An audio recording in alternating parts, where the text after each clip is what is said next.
So, by the way, congratulations pala kay General Palparan. Si General Palparan po ay tama po kayo, nakalaya na po at siya ho ay acquitted sa kanyang kaso sa korte at siya ho ay ewan ko kung ano nang nangyari.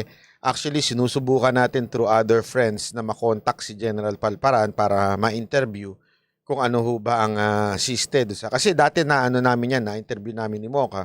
Nahanap ko yung contact para ma-interview si General Palparan. Kasi alam nyo, si General Palparan, nung naalala ko nung off camera, kinuwento niya sa amin kung papaano siya naging epektibo laban sa mga NPA. Kinuwento niya po yun. At ang sinabi niya is involvement ng community. Kasi when the community is involved, hindi ho na sila napupuntahan ng NPA. Pero pag ang community ay quote-unquote nabola na ng NPA, mahirap nang i-penetrate ng military. Kasi may tatamaan ng mga inosenteng tao. Kaya ang ginawa ni General Palparan noon, mismo yung community ang kanyang niligawan, kinausap, para tulungan sila na hindi papasukin yung mga NPA doon. Kaya siya naging matagumpay. Kaya lang, syempre, nabaligtad siya ng ilang mga aktivista. Alam niyo na mga aktivista, mga sinungaling yung mga yun. So,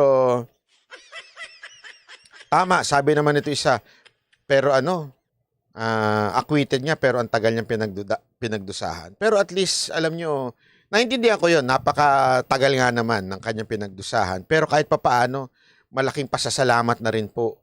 Kasi itong mama na ito talagang nakipaglaban para, at alam nyo, yung mga militar ay malaki ang galang sa kanya.